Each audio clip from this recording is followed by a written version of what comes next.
हजारों साल पहले एक कौम थी जो ऐसे माबूदों पर यकीन रखती थे जो न सुन सकते थे और न ही वो बोल सकते थे और न ही वो किसी को कोई फायदा पहुंचा सकते थे, लेकिन लोग उनके सामने झुकते थे और उनसे दुआएं मांगते थे। फिर एक बच्चे ने आंखें खोले जिनका नाम इब्राहिम था।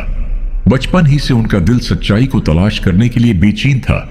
उन्होंने रात के अंधेरे में आसमान की तरफ देखा, सितारों को देखा, चांद को देखा और सूरज को देखा, और एक रात उन्होंने एक चमकता हुआ सितारा देखा। इब्राहिम ने सोचा किया ये मेरा रब है, और जब वो सितारा डूब गया तो उन्होंने कहा डूब जाने वाले मेरा रब नहीं हो सकते। फिर चांद निकल आया, चांद आसमान पर चमक रहा था। इब्राहिम ने कहा ये मेरा रब है। सुबह के वक्त चांद भी गायब हो गया। फिर सूरज चमका, एक जबरदस्त चमक के साथ शाम को सूरज भी गुरूब हो गया। फिर इब्राहिम ने आसमान की तरफ देखा और कहा मैंने अपना रख इस रब की तरफ कर लिया है जिसने आसमानों और जमीन को पैदा किया है। इब्राहिम के वालिद बत बनाया करते थे। फिर एक दिन इब्राहिम ने उनसे बात की, अब्बा जान, आप उनकी पूजा क्यों करते हैं जो ना सुनते हैं, न बोलते हैं और न ही आपको कोई फायदा पहुंचा सकते हैं। लेकिन लोगों को यह बात पसंद न आई। लोग इब्राहिम से नाराज हो गए क्योंकि उन्होंने अपने झूठे खुदाओं के खिलाफ एक आवाज सुनी थी। एक दिन शहर के लोगों ने इब्राहिम से कहा कल ईद का दिन है, जंगल में एक बड़ा मेला लगेगा, हम वहां जाएंगे और खुशियां मनाएंगे और वो अपने बच्चों के लिए खाना तैयार करेंगे। फिर वो मेले से वापस आकर उनका चढ़ावा खाएंगे क्योंकि उनका मानना था कि उनके बत उन्हें बरकत देंगे। लोगों ने इब्राहिम से कहा तुम भी हमारे साथ चलो, मेले की रौनक देखो। लोगों को देखो, वो चाहते थे कि इब्राहिम उनके साथ चलें और उनके अकीदे को तस्लीम करें।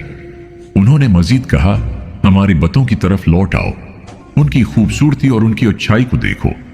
हमें यकीन है कि ये सब देखने के बाद आप बत परस्ती के लिए हमें मलामत नहीं करेंगे।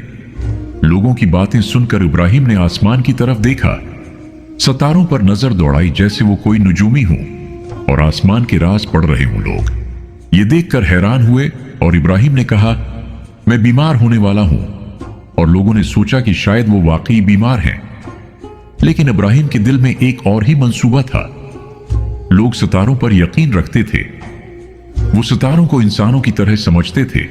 बीमारी और उसके उसरात के बारे में जब इब्राहिम ने कहा मैं बीमार होने वाला हूं तो लोगों को यकीन हो गया कि आप सितारों का इल्म जानते हैं।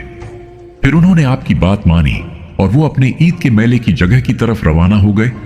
शौर व गल और खुशियां मनाता हुआ वो हुजूम आहिस्ता आहिस्ता शहर से दूर चला गया, और इब्राहिम उनके साथ नहीं गए। उनके झूठे अकायद की वजह से जब ज्यादातर लोग मेले में चले गए और पीछे सिर्फ चंद कमजोर और बूढ़े लोग ही रह गए। फिर इब्राहिम बतखाने की तरफ बढ़े, देखा हर तरफ एक अजीब सा सुकूत तारी था। शहर बिल्कुल खाली हो चुका था। फिर इब्राहिम ने उनसे तंजिया अंदाज में बात की, कुरान पाक के मुताबिक खुदा की कसम जब तुम पेट फेर कर चले जाओगे तो मैं तुम्हारे इन बतों के साथ एक चाल चलूंगा। ये सिर्फ अल्फाज नहीं थे बल्कि बातिल के खिलाफ एक अमली कदम था। हक का आगाज हो चुका था, और फिर जब पूरी कौम अपने मेले में मसरूफ थी तो इब्राहिम ने एक बड़ा कदम उठाया और बतों को तोड़ना शुरू किया। सिवाय एक बड़े बत के ये सब लोगों के लिए इंतहाई हैरान कुन होने वाला था। जब सब लोग चले गए तो इब्राहिम अलैहिस्सलाम पूरी हिफाजत और खामोशी के साथ बतों के दरबार की तरफ बढ़े। वहां चारों तरफ सुनाटा था, लाइन से बड़े बड़े बत खड़े थे।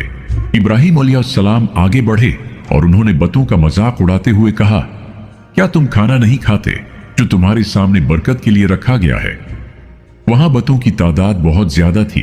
कुछ लकड़ी के थे, कुछ सोने और चांदी के, और कुछ तांबे और लोहे के। इब्राहिम अलैहिस्सलाम ने उनमें से सबसे बड़ी बत को देखा जो सोने का बना था और कीमती हीरों से सजा हुआ था। इब्राहिम अलैहिस्सलाम ने उससे कहा तुम बोलते क्यों नहीं?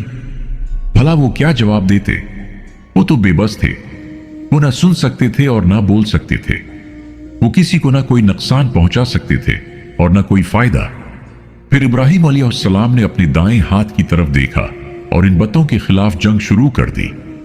उन्होंने बतों पर वार करना शुरू किया। वो बड़े बड़े बत नीचे गिरते गए और हर तरफ खामोशी छा गई। इब्राहिम अलैहिस्सलाम एक एक करके बतों को तोड़ते गए। वो उन पर पत्थर बरसा रहे थे, यहां तक कि पूरे दरबार में बतों के टुकड़े बिखर गए। लेकिन इब्राहिम अलैहिस्सलाम ने इस सबसे बड़े बत को नहीं तोड़ा जो सोने का था, और कीमती हीरों से सजा था। उन्होंने एक बड़ा काम किया। उन्होंने कुल्हाड़ी उठाई और इस बड़े बत के कुंधे पर रख दी, ताकि जब लोग मेले से वापस आए तो ये सब देखकर हैरान हो जाएं। इब्राहिम अलैहिस्सलाम लोगों को सच बताना चाहते थे, ताकि उन्हें एहसास हो कि ये बत अपनी हिफाजत खुद भी नहीं कर सकते, तो वो खुदा कैसे हो सकते हैं, जैसा कि अल्लाह ने कुरान में फरमाया है। तो उन्होंने सब बतों को टुकड़े टुकड़े कर दिया, सिवाय उनके बड़े बत के, ताकि वो उसकी तरफ रुजू करें। जब लोग शाम को वापस लौटे तो वो सईदा बतों के दरबार में गए। जैसे ही वो अंदर दाखिल हुए, उनकी खुशियां खौफ और हैरत में बदल गई। हर तरफ तबाही थी। सोने, पत्थर और लकड़ी के बत टूटे हुए पड़े थे।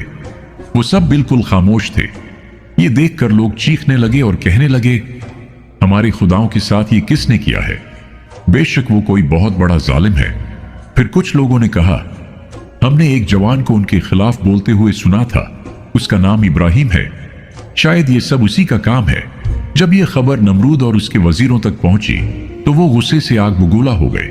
उन्होंने हुक्म दिया, इब्राहिम को सब लोगों के सामने लेकर आओ, ताकि सब गवाह रहें। ये वही है जो हमारे खुदाओं के खिलाफ बोलता था।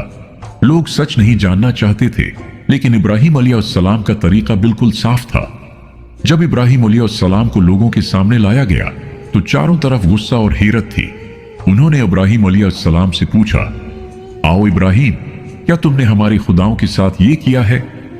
इब्राहिम अलैहिस्सलाम ने सीधा जवाब नहीं दिया, बल्कि उन्हें अक्ल सिखाने के लिए कहा, नहीं, बल्कि ये सब उस बड़ी बत ने किया है जिसके कुंधे पर कुल्हाड़ी रखी है। शायद उसने उन छोटे बतों को तोड़ दिया हो, क्योंकि ये तुमसे नाराज है कि तुम उन छोटे बतों की इबादत करते हो। अगर ये बोल सकते हैं तो उन्हीं से पूछ लो। उनसे कहो कि ये बताएं कि उनके साथ कौन था।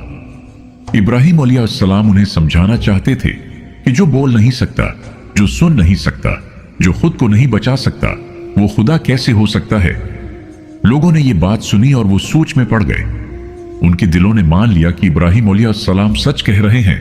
फिर उन्होंने सच का इकरार करते हुए कहा, बेशक तुम ही गुनाहगार हो। उन्होंने आपस में कहा कि जो बत अपने कंधे से हल नहीं सकते, वो अपने पुजारियों की हिफाजत कैसे करेंगे?